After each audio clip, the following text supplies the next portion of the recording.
여러분 안녕하십니까? 리눅스 마스터 1급 필기와 실기의 특강을 진행하게 된 진정순입니다. 자, 이번 시간에는 세 번째 과목으로 네트워크 및 서비스의 활용에 대해서 알아보도록 하겠습니다. 특별히 이 과목은 다른 과목에 비해서 조금 더 신경 쓰시면 많이 맞출 수 있는 과목입니다. 자, 그러면 지금부터 문제풀이를 시작해 보도록 하겠습니다. 자, 첫 번째 문제입니다. 자, 첫 번째 문제는 다음 설명에 해당하는 웹서버 프로그램으로 알맞은 것은입니다. 자, 웹서버 프로그램은 여러 가지가 있는데요. 자, 그 중에서 가볍고 높은 성능 목표로 하는 프로그램이다. 자, 그리고 리버스 프록시, 그리고 로드 밸런서, 그 다음에 HTTP 캐시 기능을 제공한다. 자, 요게 이제 특징이 되겠죠. 자, 그 다음에 클라우드 요청에 응답하기 위해서 비동기 이벤트 기반 구조다. 자, 이 부분이 포인트가 되겠습니다. 자, 보기에 보시면 첫 번째로는 IIS라고 되어 있는데요. 자, 이거는 이제 마이크로소프트사에서 만든 웹서버 프로그램이죠. 자, 두 번째에 있는 GWS라고 하는 것은 구글 웹서버입니다. 자, 구글에서 만든 웹서버 프로그램이 되겠고요. 자, 세 번째 보시면은 엔진X라고 하는 건데요. 자, 요거는 NGINX라고 하는 사에서 만든 이것도 웹서버 프로그램이 되겠습니다. 자, 네 번째 보시면 아파치 HTTP 서버인데요. 제일 많이 여러분들이 사용하는 것이 바로 이 아파치일 겁니다. 자, 그런데 이 중에서 가볍고 높은 성능의 목표로 하는 프로그램이다. 그러면 어떤 걸까요? 자, 조금 더 자세히 보도록 하겠습니다. 자, IIS라고 하는 것은 인터넷 인포메이션 서비스라고 해서 주로 이제 MS사, 마이크로소프트사에서 만든 거라 그랬죠. 그래서 초창기에는 제일 많이 썼던 웹서버 프로그램입니다. 주로 이제 윈도우 환경에서 사용하는 것이기 때문에 윈도우 서버와 호환성이 아주 좋고요. 그리고 SMTP, 그리고 FTP, 그 다음에 뉴스 그룹 서버 지원이 가능한 그런 서버 프로그램이 되겠습니다. 그 다음에 GWS 같은 경우는 아까 구글에서 만든 웹서버라고 했죠. 자, 그래서 이것은 맞춤형 리눅스 서버에 설치되어 있는 그런 부분으로 최근에 많이 사용이 되고 있는 그런 부분입니다. 그 다음에 엔진X라고 하는 것인데요. 자, 이 엔진X는 가벼우면서 강력한 프로그램을 목표로 러시아에서 개발된 그런 웹서버입니다. 자, 그래서 엔진X라고 주로 불리고요. 그리고 웹서버 소프트웨어 순위에서 최근에 1위가 되었습니다. 자, 예전에는 아파치 서버가 제일 1위였는데요. 자, 지금은 약간 양상이 바뀌고 있는 부분이죠. 자, 그 다음에 제일 많이 쓰고 있는 아파치 HTTP 서버인 경우에는 오픈소스 소프트웨어 그룹에서 아파치 소프트웨어 재단에서 만든 것인데요. 자, 확장성도 좋고 그 다음에 여러 가지 모듈을 사용하기 때문에 이런 모듈 개념을 통해서 다른 프로그램하고 연동되는 그런 중요한 그런 서버 프로그램입니다. 그래서 지금까지 아파치 HTTP 서버가 굉장히 많은 사용자들을 가지고 있었는데 최근에 조금 바뀌고 있는 추세라는 것 기억해 주시기 바랍니다. 자, 그러면 정답은 바로 3번이 되겠습니다. 자, 두 번째 문제입니다. 자, 아파치 웹서버 환경 설정 파일에서 웹 문서가 저장되는 위치. 자, 이 부분 굉장히 잘 나오는데요. 자, 이 위치를 잘 기억해 주시면 다른 문제 풀 때도 도움이 될 겁니다. 자, 괄호가 있고요. 그 다음에 뒤에 보면 유저의 자, 유저 폴더에 로컬에 아파치 그리고 웹 문서인 경우에는 자, 요 도큐멘트라고 하는 것 앞에 HTT라고 하는 HT라고 이제 줄여서 표시가 되는데요. 자, 이런 웹 문서가 저장되는 위치를 말합니다. 자, 저장되는 위치가 자, 바로 뭐냐면 자, 도큐멘트 네, 루트가 되겠습니다. 자, 우선은 보시면 웹 문서가 저장되는 위치를 한번 보시면 기본적인 문서는 자, 요게 바로 자, 도큐멘트 루트가 되겠는데요. 자, 이 웹 문서가 위치하는 디렉토리를 말합니다. 실제적으로 여러분들이 웹 문서를 만들었을 때 그게 저장되는 어떤 위치라고 보시면 되겠습니다. 자, 그리고 그 이외에도 자, 이렇게 상위 버전 웹 문서가 아닌 자, 여기 상위까지를 표시하는 부분이 있는데 자, 그게 바로 서버 루트가 되겠습니다. 자, 그래서 저장하는 위치는 서버 루트. 자, 그래서 요 웹서버가 저장되는 위치를 저장하는 위치를 확인하는 과정이 바로 도큐멘트 루트 하고 나서 내가 웹문서의 경로를 써주시게 되면 그 저장 위치를 확인하실 수가 있습니다. 자, 다음 문제입니다. 다음 문제 전에 자, 조금 더 확대된 내용을 한번 살펴보죠. 자, 웹서버 문서 저장 위치는 여러분들이 아까 자, 맨 아래에 있는 자, 도큐멘트 htdocs라고 하는 것이 자, 그거를 알고 싶을 때는 도큐멘트 루트라고 쓴다는 거 배우셨죠? 자, 그리고 서버의 위치를 알고 싶을 때 자, 그러면 웹서버가 위치한 디렉토리 위치가 되겠습니다. 자, 그리고 아파치 웹서버의 포트를 설정하실 수 있는데 listen 하고 나서 80이라고 쓰실 수도 있고요. 자, 그 다음에 유저 데몬이라고 하는 부분에서는 실행되고 있는 실제 지금 HTTPD라고 하는 데몬의 사용자 및 자, 그룹 권한을 나타내주는 그런 부분이 되겠습니다. 자, 그리고 서버 네임도 줄 수가 있는데요. 자, 서버 네임의 도메인 네임을 자, 뒤에다가 자, 이렇게 적어 주시고 그 다음에 지금 포트까지 적어 주실 수도 있습니다.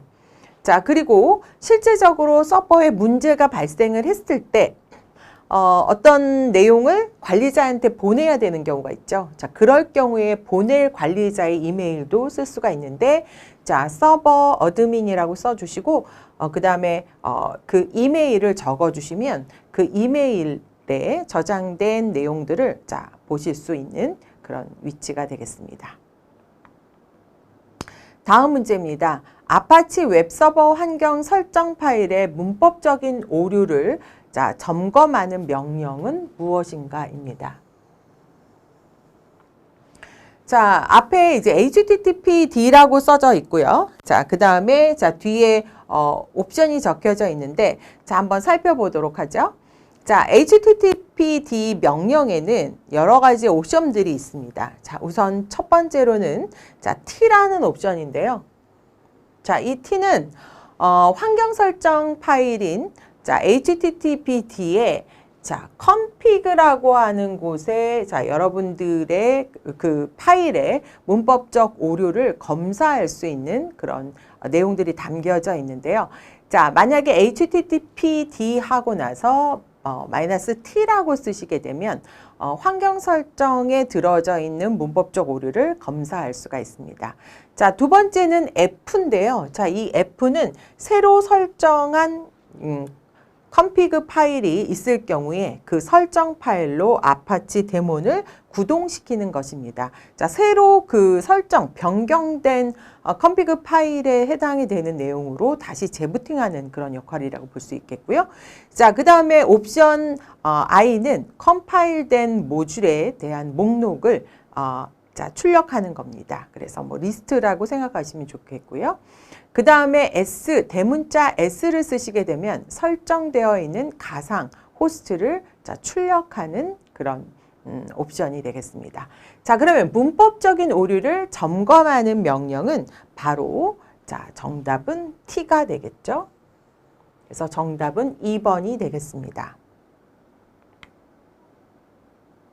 자, 다음 문제입니다. 자, 다음은 개인 사용자의 홈페이지 사용을 허가하기 위해서 관련 설정 파일을 확인하는 과정이다 라고 되어져 있습니다.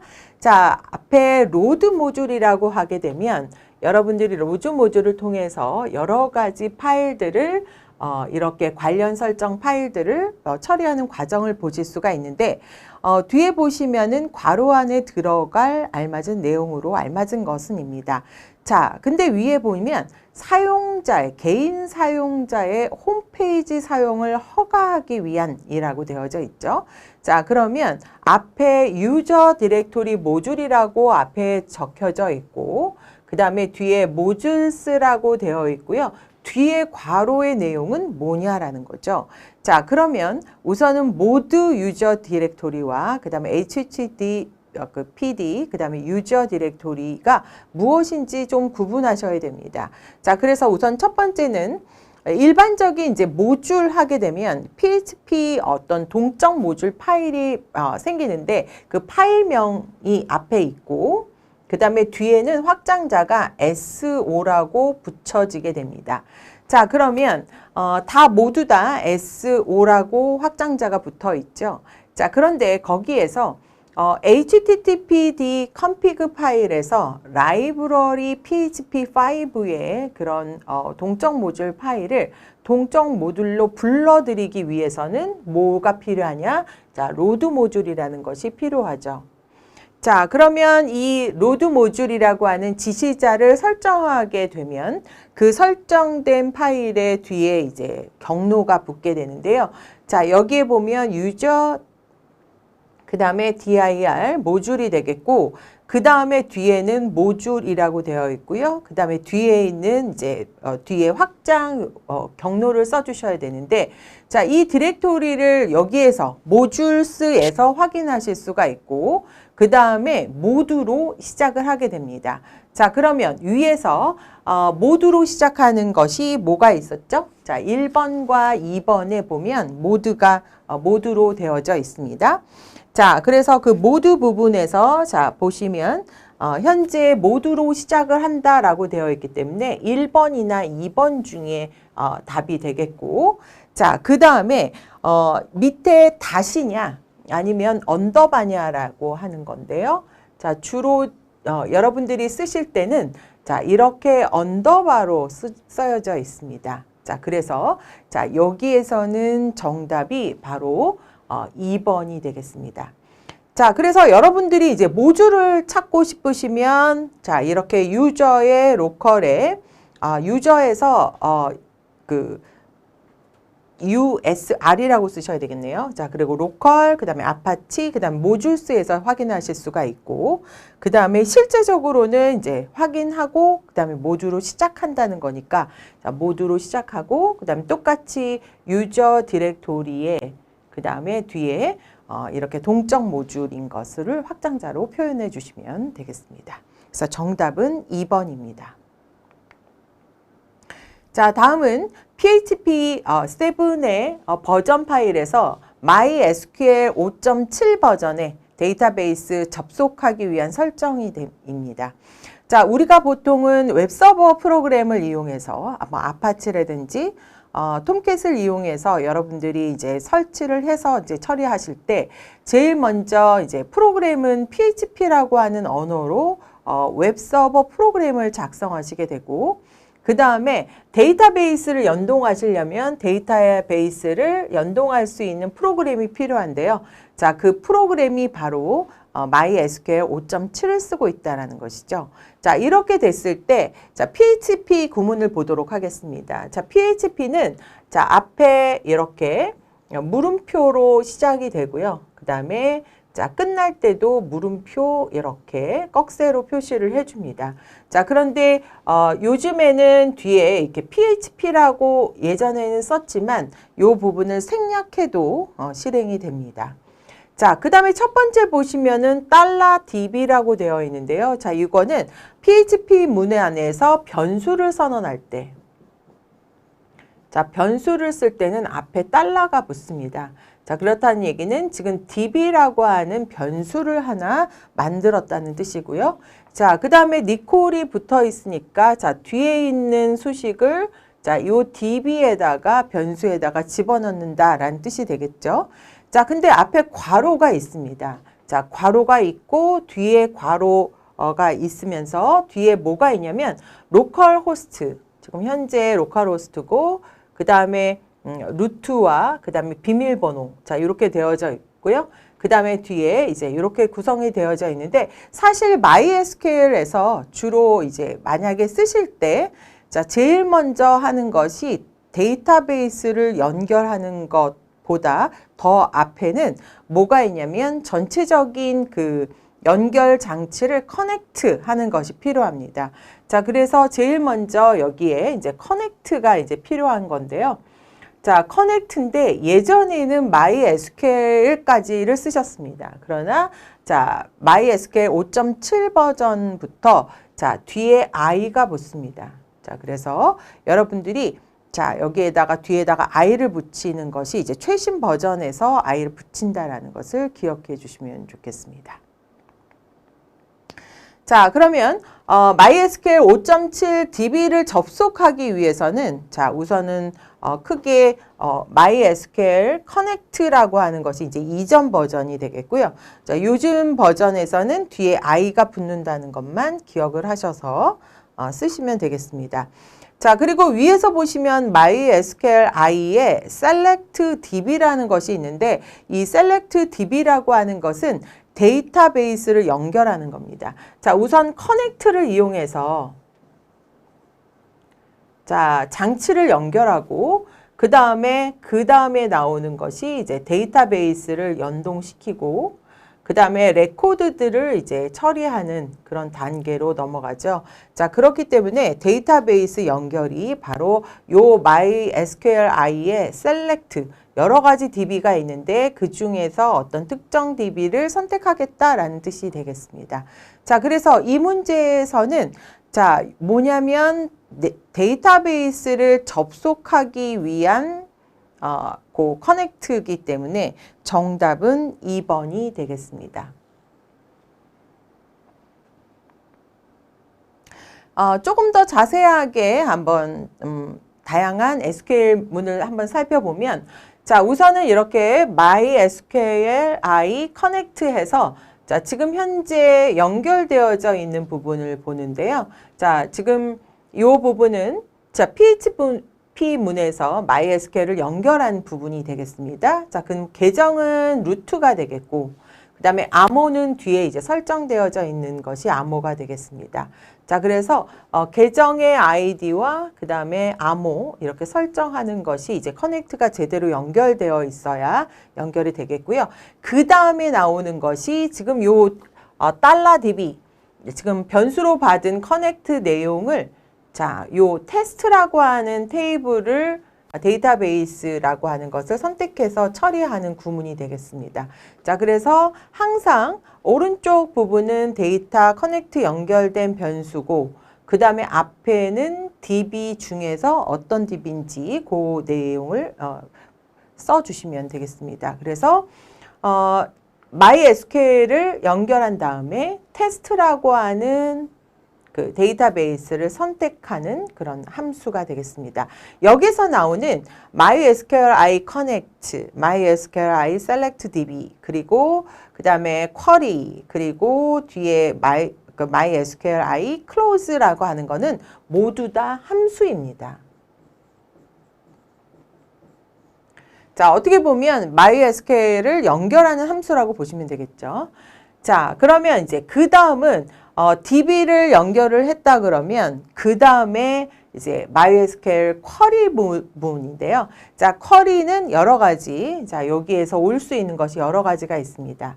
뭐 인서트 문도 올 수 있고, 업데이트 문도 올 수 있고, 또 여러 가지 뭐 데이터를 삽입하거나 삭제하거나 델리트나 뭐 이런 여러 가지 SQL 문이 올 수 있는데요. 그래서 SQL 문이 여기에는 이제 올 수 있겠고요. 다양하게 올 수 있겠고, 그 쿼리를 실행해서 어디다가 넣냐면, 자, result라고 하는 변수에 넣게 되고요.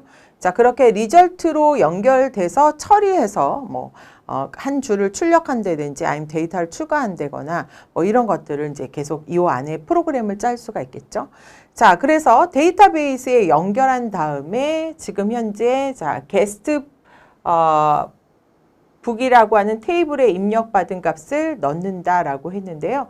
자, 지금 보면 insert into 하고 나서 이게 이제 테이블 이름이죠.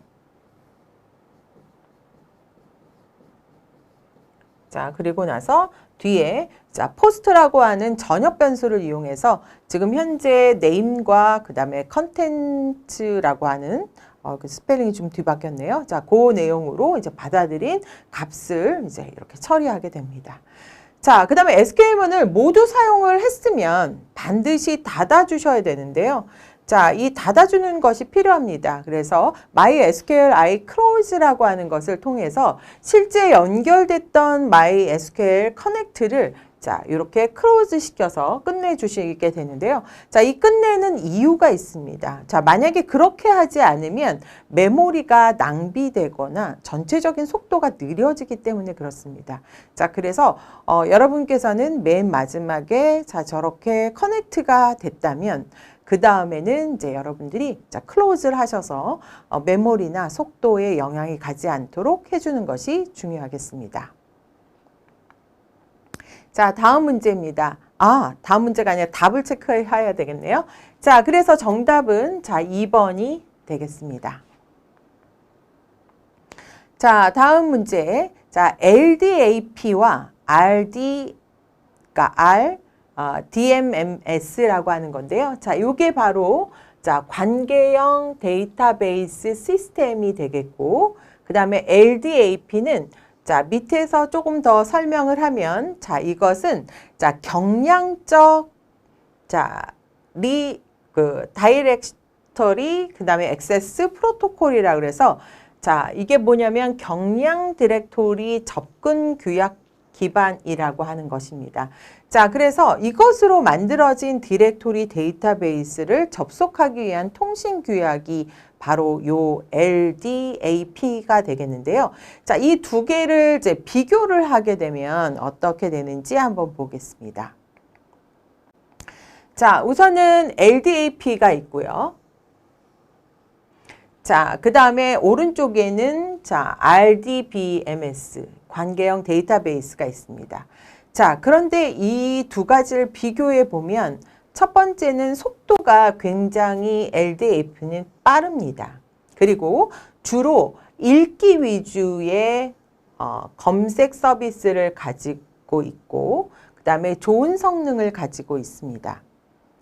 자, 그리고 전체적으로 지금 RDMS는 LDAP보다 조금 더 느립니다. 자, 그리고 자주 변경되는 정보인 경우에는 자, 요 RDBMS를 사용하게 되고 있고요. 전체적인 구성으로는 LDAP는 엔트리로 구성이 되어 있고, 그 다음에 RDBMS는 주로 이제 레코드로 구성되어져 있습니다. 자, 그리고 요거는 조금 알아두셔야 돼요. 자, 요게는 자, 트리로 구성이 되어져 있고요. 자, 트리로 구성이 되어 있고, 여기는 자, 테이블로 구성이 되어져 있습니다. 자, 그러면 우선은 요 부분에서 한번 살펴보도록 하겠습니다. 자, 우선은 LDAP가 자, RDBMS에 비해서 읽기 작업이 많은 곳에서 유리하다. 자, 라고 되어 있었는데, 자, 그게 맞는 내용인가요? 그렇죠. 아까 그림에서 보시면 왼쪽이 더 읽기 작업이 많다 그랬죠. 그래서 맞는 내용이 되겠고요. 자, 두 번째로는 자, 요거에 비해서 쓰기 작업이 많은 곳으로 유리하다? 자, 요런 내용은 없었던 것 같고요. 자, 세 번째에 보면 LDAP는 이것은 RDBMS에 비해서 검색 작업이 많은 곳에서 유리했다. 그래서 검색 부분이 유리했습니다. 자, 그 다음에 LDAP는 계층적으로 무슨 구조? 자, 트리 구조 형식이지만 RDBMS는 자, 행과 열 형태의 뭐다? 자, 관계형 데이터베이스이기 때문에 바로 테이블로 되어져 있습니다. 자, 그래서 자, 비교해서 틀린 내용은 바로 자, 2번이 되겠습니다.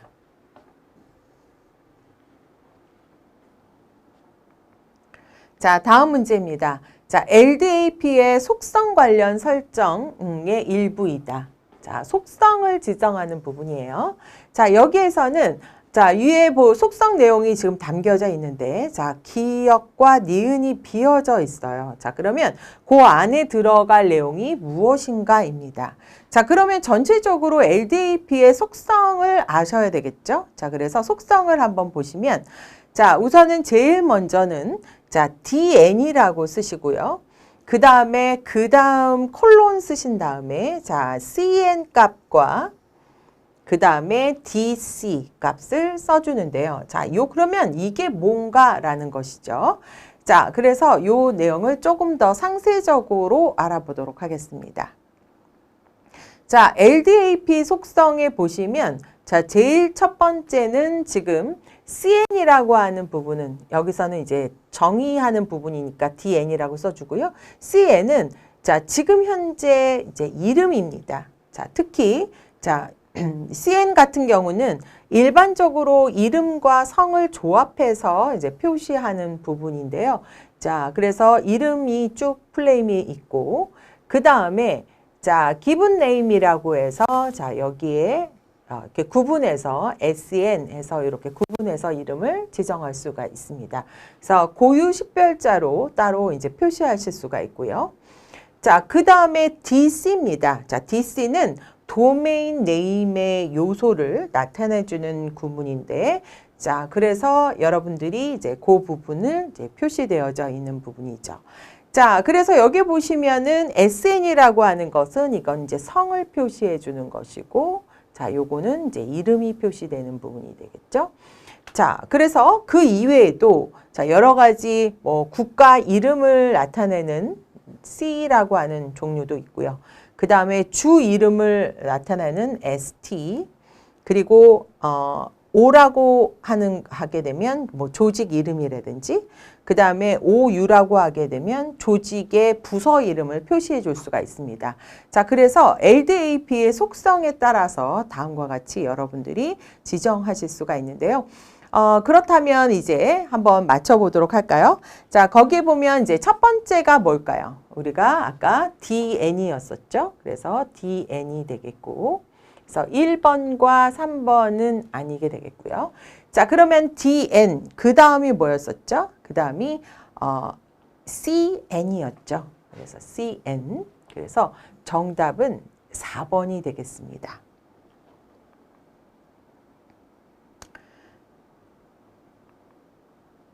자, 다음 문제입니다. CentOS7에서 자, NIS 서버, 자, NIS라고도 하고 뭐 NIS 서버라고도 합니다. 자, 이것을 사용하기 위해서 RPC 처리를 위한 자, 데몬 실행이 요구된다.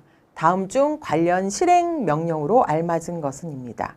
자, 여러분들이 이제 대표적으로 많이 아시는 것이 자, 시스템 CTL이 되겠는데, 자, 여기에서 다른 것은 다 똑같은데요. 자, 여기에 시스템 CTL의 스타트는 다 똑같죠? 자, 그런데 뒤에 있는 요 내용이 다릅니다. 자, 우선은 RPC 처리를 위한 데몬 실행을 보시면, 자, 요것은 앞에서 말씀드렸던 것처럼 레드핫 뭐 엔진 리눅스라고 해서 자, 요것은 이제 요 5버전까지는 뭐라고 썼냐면 포트맵이라고 하는 데몬이 그 역할을 수행을 했었습니다. 자, 그래서 예전 같으면은 자, 요 포트맵이 답이었겠죠.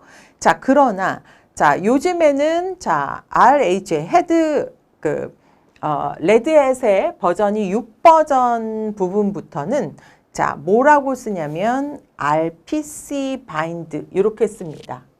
자, 요 데몬이 그 역할을 대신하게 되는데요. 자, 그래서 여기에서 보시면 자, 요 RPC 바인드라고 하는 요 부분이 바로 정답이 되겠습니다.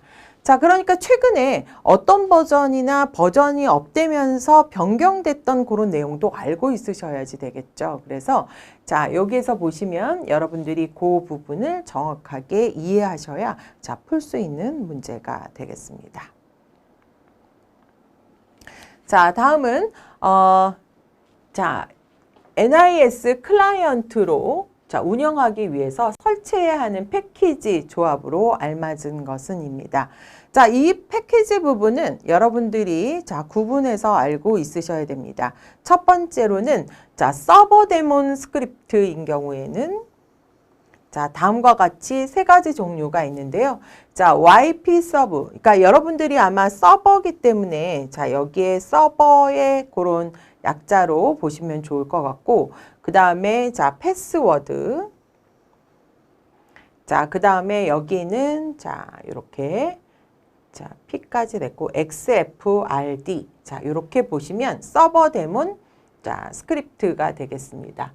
자, 두 번째로는 자, NIS 클라이언트 데몬 스크립트가 있는데요. 자, 클라이언트 쪽의 데몬 스크립트는 자, LP 바인드, 그다음에 YP 바인드, 그다음에 YP 툴스. 자, 요런 내용이 있습니다. 자, 그러면 여기서 자, NIS 클라이언트로 운영하기 위해 설치해야 되는 패키지라고 되어 있죠. 자, 그러면 YP 바인드와 YP 툴스가 있는 것. 자, 그러니까 자, 이것은 자, 1번이 답이 되겠습니다.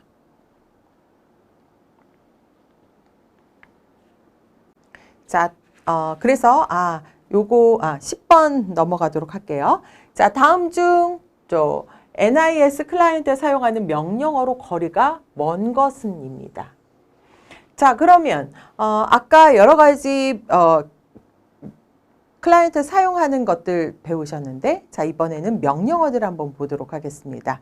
자, 그러면 NIS 클라이언트에서 사용될 수 있는 명령어들이 있는데요. 자, 우선은 첫 번째로는 YP 테스트라고 하는 것이 있습니다. 자, 이 YP 테스트는 관련 설정을 테스트하는 명령이 되겠고요. 그 다음에 두 번째로는 YP 위치라고 되어 있는 것인데 이것은 NIS 서버명에다가 관련 웹 파일을 보여주는 역할을 해주는 명령어가 되겠습니다. 자, 그 다음에 YP 캐시라고 하는 것은 서버의 데이터베이스라고 할 수 있는 맵 파일의 내용을 확인해 볼 수 있는 부분입니다. 자, 그러면 자, YP 캣이 있고요. 그 다음에 YP 위치가 있고 그 다음에 테스트가 있죠. 자, 그러면 여기에서 NIS 클라이언트에서 사용하는 명령어와 거리가 먼 것은 바로 4번이 정답이 되겠습니다.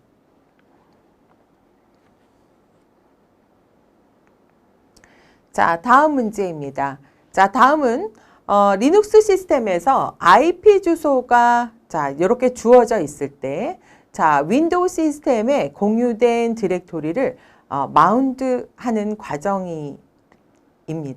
자, 이때 공유 디렉토리명이 데이터일 때 자, 괄호 안에 들어갈 내용으로 알맞은 것은입니다. 자, 여기 보니까 자, sim이라고 되어 있고 클라이언트라고 적혀져 있고요. 뒤에 이제 괄호 내용이 되겠습니다. 자, 이랬을 때 자, 이거 이제 삼바 클라이언트 명령이 되겠는데요. 자, 삼바 클라이언트 명령으로는 자, 윈도우 서버로 접근할 때 주로 이제 사용하는 그런 명령어가 되겠습니다. 자, 그랬을 때 뒤에다가 이제 쓰시는 내용이 다른데요. 자, 이럴 때 그 삼바 클라이언트일 때 자, 뒤에다가 뭘 쓰냐면 이렇게 옵션을 씁니다. 자, 옵션을 쓰고 그 다음에 자, 호스트명을 적게 되는데요. 자, 여기에서 지금 호스트가 주어져 있나요? 자, 여기에서 호스트 자, 지금 IP 주소가 자, 이렇게 주어져 있고 자, IP 주소가 있고요. 그 다음에 호스트는 지금 특별하게 호스트라고 하는 이름은 지금 적혀져 있지 않은데, 자, 여기에 보면 디렉터리 명이 있죠. 그래서 디렉터리 명을 자, 표시를 해줍니다. 자, 여기에서는 이제 보통은 여기 뒤에 이제 옵션을 쓰실 때는 다음과 같이 쓰게 되는데요.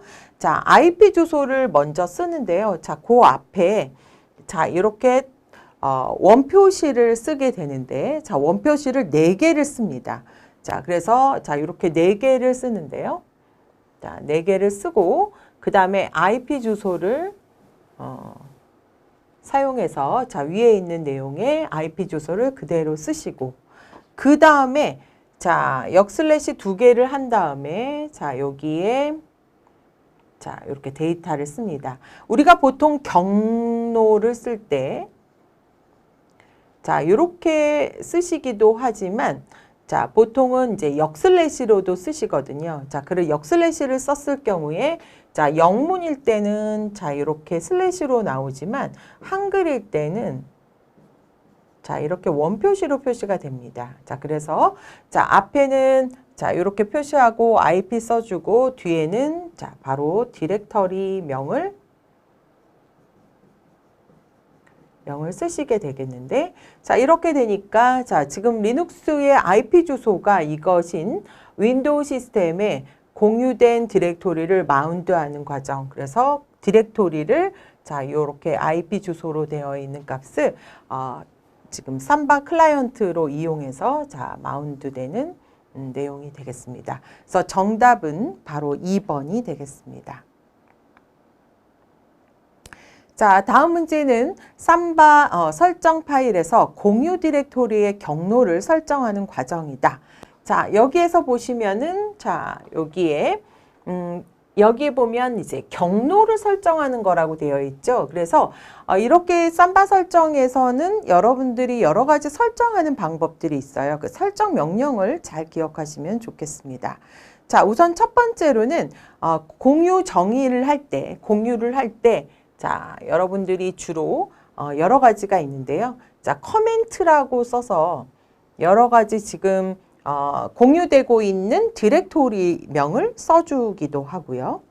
그리고 어떤 경로를 이제 표시할 때 패스를 써주고 그 다음에 거기에 이제 해당하는 경로명을 써주게도 됩니다. 자, 그 다음에 퍼블릭해서 뭐 그러니까 공식적인 것을 퍼블릭 때 전체적으로 쓸 수 있는지 여부를 자, yes, no로 표시해 줄 수도 있고요. 그리고 라이트 리스트 해서 자, 출력하는 것도 이제 표시할 수가 있습니다. 자, 그러면 여기에서는 지금 주어져 있는 것에서는 자, 뭐라고 써야 될까요? 자, 이게 경로인 것 같죠? 자, 그럼 우리가 앞에서 보셨던 것처럼 지금 웹문서가 저장되어 있는 경로가 되겠습니다. 그 경로를 어디에다가 자, 패스해서 설정하는 것이 되겠죠. 자, 그래서 여기에서는 정답은 자, 2번이 되겠습니다. 자, 다음은 NFS 서버에서 공유된 내용을 확인한 결과이다.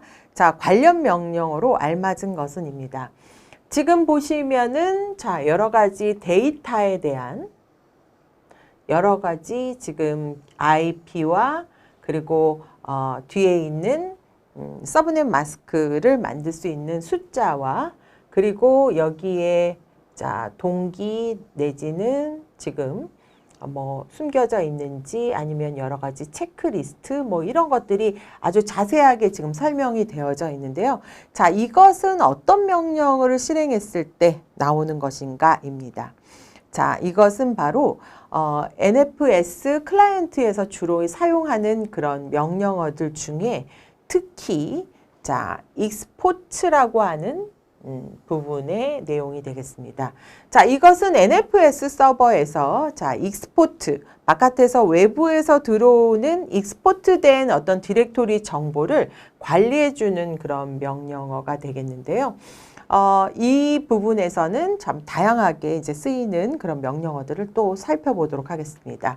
자, show mount라고 하는 명령도 있는데 이 show mount라고 하는 것은 자, 호스트에 마운트된 정보를 보여주는 그런 명령어가 되겠습니다.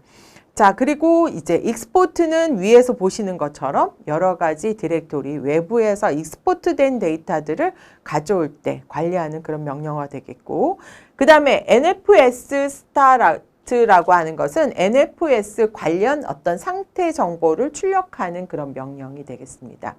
자, 그리고 RPC info라고 하는 것은 자, RPC 관련 정보를 info, 정보를 출력할 때 사용하는 명령어라고 보시면 되겠죠. 자, 그래서 자, 여기에서는 자, NFS 서버에 공유된 내용을 확인하려고 한다. 자, 그럴 경우에는 바로 export가 되겠습니다. 그래서 정답은 2번입니다.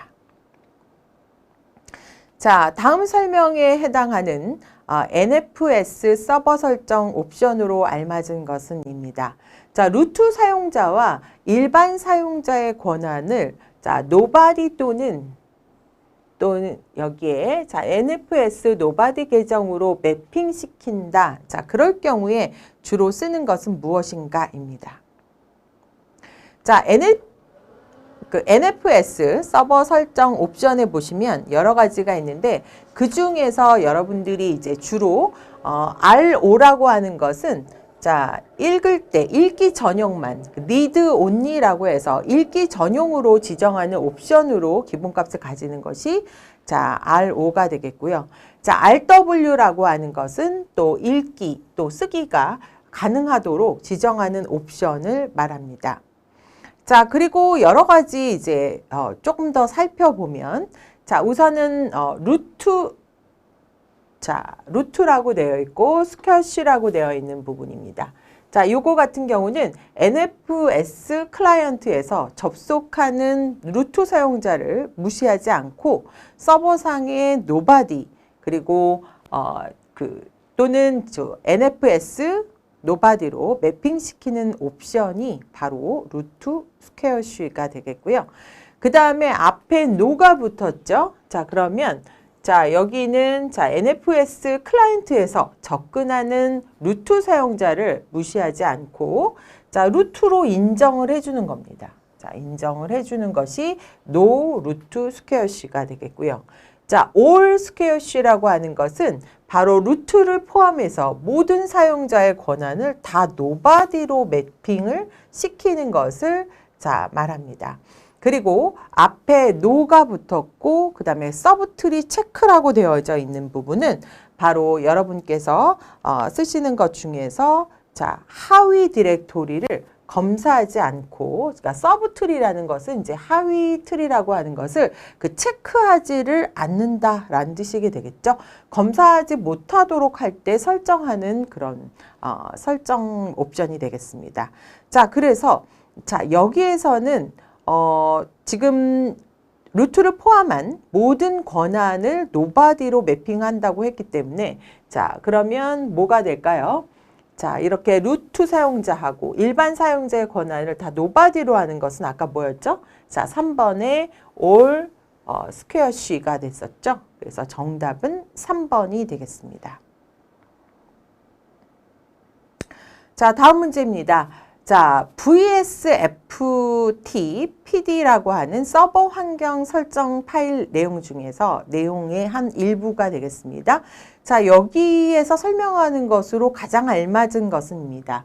자, local enable 해서 이제 yes라고 되어 있죠. 자, 그러면 이것은 무슨 의미가 있을까요? 자, 요것은 여러 가지 이제 VSFT PD에 지금 그 config 그 파일을 분석을 해보면 요 안에 여러 가지 내용들이 담겨져 있습니다. 자, 우선 요 안에서는 뭐 로컬 사용자나 또 일반 어떤 계정 사용자의 어떤 허용 여부를 지정할 수 있고 또 기본적으로 사용 가능한지 그리고 주석 처리나 아니면은 no로 지정하게 되면 익명의 사용자로 사용 가능하도록 설정하는 이런 부분들이 담겨져 있는데요. 자, 그래서 조금 더 자세하게 보면 다음과 같습니다. 자, 익명 사용자의 접근을 자, 허용하고 싶다 그럴 경우에는 자, 익명 사용자를 자, 허용하겠다 이렇게 표시할 수도 있고요. 그 다음에 앞에다가 쓰기를 붙이게 되면 쓰기 가능하도록 허용하는 것인데요. 자, 이거는 쓰기가 가능한 것인지를 하는 항목이 되겠고 주석 처리하게 되면은 파일이나 디렉토리 그 생성이 불가능하게 됩니다. 자, 그래서 우선은 이제 쓰게 되는 쓰기 여부를 이제 표시해 주는 항목이 되겠고요. 그 다음에 익명의 사용자로부터 업로드가 가능하도록 지정할 수 있게 하려면 여기다가 yes를 표시해 주면 되겠고요. 그 다음에 접속 시에 메시지를 보여줄지 여부를 표시하고 싶다. 그러면 다이렉트 메시지 enable 하게 되면 yes라고 하게 되면 자, 이것도 이제 여러분들이 홈 디렉토리에 메시지라고 하는 파일에 메시지를 적어 넣으면 접속 시에 나타나도록 해주는 역할을 하게 됩니다. 자, 그래서 자, 이 부분에 대해서는 자, 요 문제에 대해서는 자, 뭐가 답이 될까요? 자, local enable이라고 하는 것은 뭘까요? 자, 지금 현재 로컬 사용자의 사용 여부를 표시하는 것이죠. 자, 그렇기 때문에 자, 일반 사용자의 접근을 허용하도록 해주는 그런 설정 내용이 되겠습니다. 그래서 정답은 3번입니다. 자, 다음 문제입니다. 자, 다음 설정에 가장 적합한 메일 관련 프로그램으로 알맞은 것은 입니다.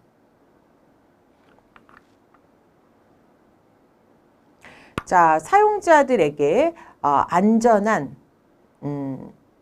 자, IMAP라고 하는 것과 그 다음에 자, 팝3 서버를 제공하고 손쉽게 관리하려고 한다. 자, 이것이 메일 관련 프로그램 중에서 가장 적합한 것은 무엇인가입니다. 자, 여러 가지가 있는데요. 자, 메일 관련 프로그램 중에서 자, 우선은 여러 가지가 있는데 그 중에서 첫 번째 보시는 프로그램은 리눅스나 유닉스 계열의 시스템용에 해당이 되는 전자 메일 서버가 되겠습니다.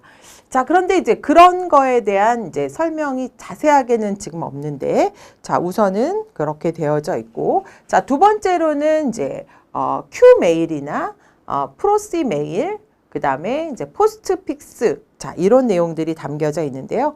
자, 그렇다면 자, 어떤 것이 이제 정답이 될까요? 자, 이런 것들이 이제 기타 메일 서버 중에 하나이고, 자, 여기에서 보시면 자, 요게 바로 자, 지금 현재 사용하고 있는 지금 리눅스에서 사용하고 있는 자, 지금 IMAP와 팝3를 사용하고 있는 전자메일 서버에 관련된 내용입니다. 그래서 사용자들에게 안전하게 자, 이 서버를 제공하고 손쉽게 관리할 수 있는 것으로는 바로 1번의 메일 서버 프로그램이 되겠습니다.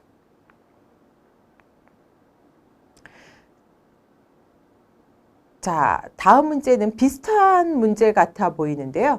자, 이것도 메일 관련 프로그램 문제입니다.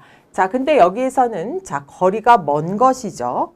자, 우선은 사용자들이 메일을 읽고 보낼 때 사용하는 프로그램으로서 MUA라고 불린다라고 되어 있는데요. MUA가 어떤 건지를 보셔야 되는데 메일 유저 에이전트라고 되어져 있죠. 자, 요것은 어떤 걸까요? 자, 우선은 메일 관련 프로그램 분류를 보면 자, MTA라고 하는 것이 있습니다. 자, 메일 트랜스퍼 에이전트라고 하는 건데요. 자, 이것은 이메일을 SMTP 프로토콜을 이용해서 다른 메일 서버로 전송하는 프로그램을 말합니다. 자, 거기에서는 이제 주로 샌드 메일이라든지 그 다음에 Q 메일이라든지 포스트픽스라든지 뭐 MS 익스체인지 서버라든지 이런 것들이 이제 담겨져 있는 것이 MTA인데요. 메일을 전송하는 에이전트라고 보시면 되겠고요. 그 다음에 MUA는 지금 보셨던 보면 메일 유저 에이전트가 되겠는데요.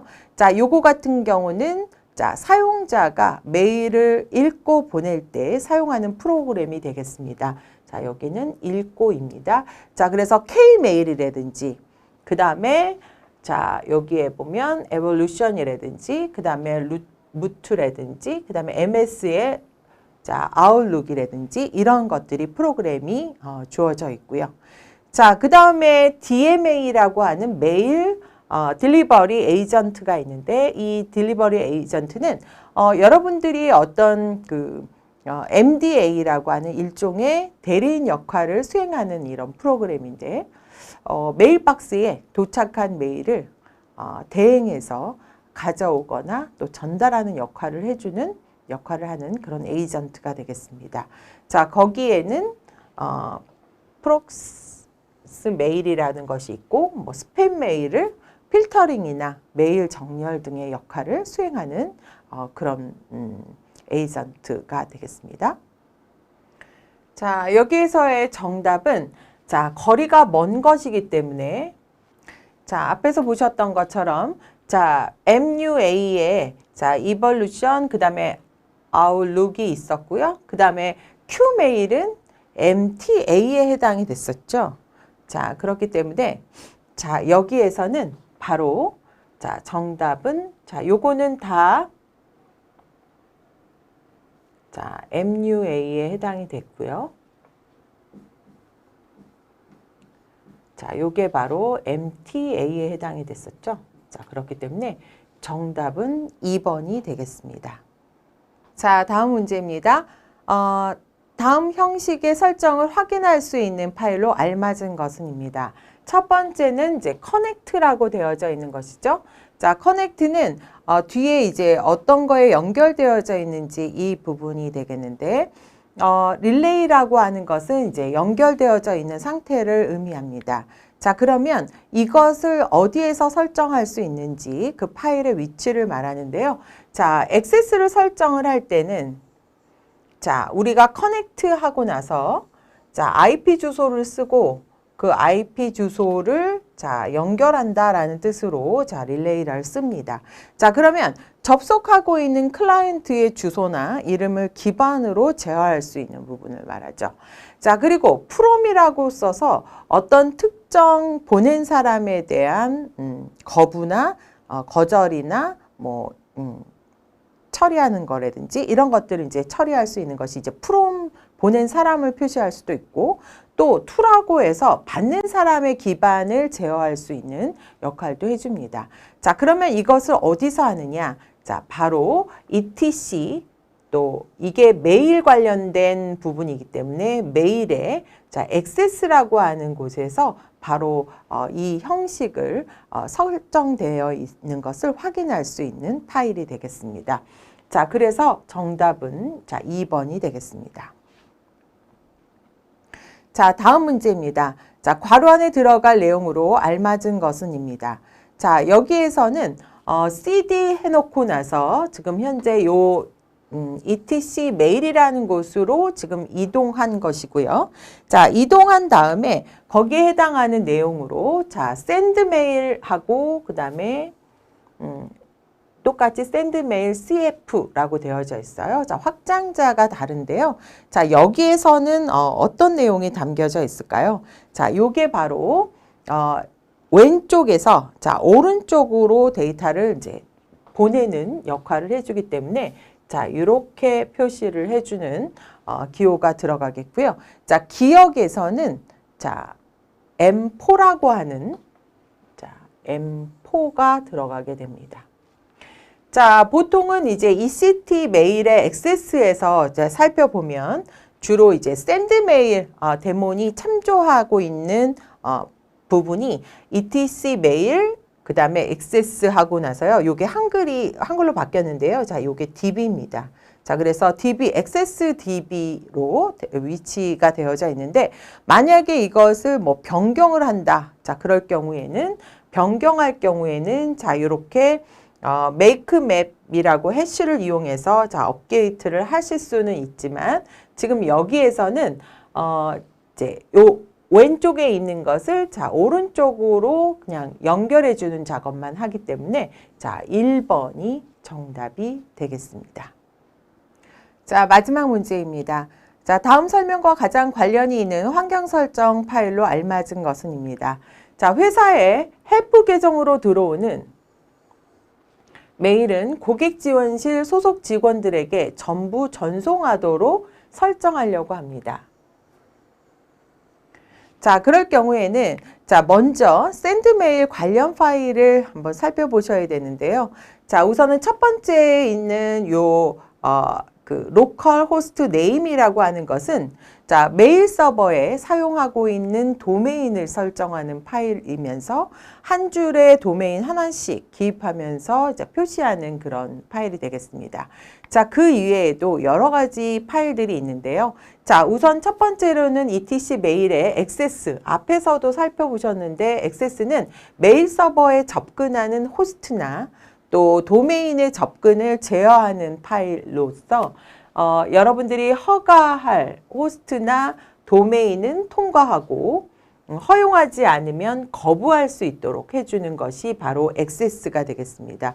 자, 그래서 앞에서 커넥트 할 때 통과할 건지 릴레이 할 건지 아니면은 자, 거부할 건지 자, 그렇게 표시하는 것이 액세스가 되겠고요. 자, 그 다음에 이제 버추얼 테이블이라고 하는 것은 하나의 메일 서버에 여러 도메인을 사용하는 환경에서 동일한 메일 계정을 구해서 각각의 도메인으로 도착하는 메일을 포워딩할 때 사용하는 그런 파일이 되겠습니다. 흔하게 나오는 것은 아니지만 그래도 알아두시기 바랍니다. 자, 그 다음에 중요한 것은 자, etc release라고 하는 건데요. 자, 이것은 특정 계정으로 들어오는 메일을 다른 계정으로 전송하도록 설정하는 그런 파일이 되겠습니다. 자, 그래서 릴리즈라는 것이 있고 그 다음에 메일에 자, 샌드 메일에서 MC라고 되어져 있는 것은 샌드 메일의 그 매크로 설정 파일로 이 여러 가지 샌드 메일의 CF 파일이 삭제되었거나 복원할 경우에 그 다음에 M4라고 하는 매크로 프로세서를 이용해서 새롭게 생성해 줄 수 있는 그런 부분이 되겠습니다. 자, 그러면 여기에서의 정답은 무엇일까요? 자, 이것은 전체 메일을 다른 데다가 전체적으로 전달하는 메일이기 때문에 자, 바로 정답은 4번이 되겠습니다. 자, 이상으로 오늘 문제풀이를 모두 마치도록 하겠습니다. 자, 여러분 수고 많으셨습니다.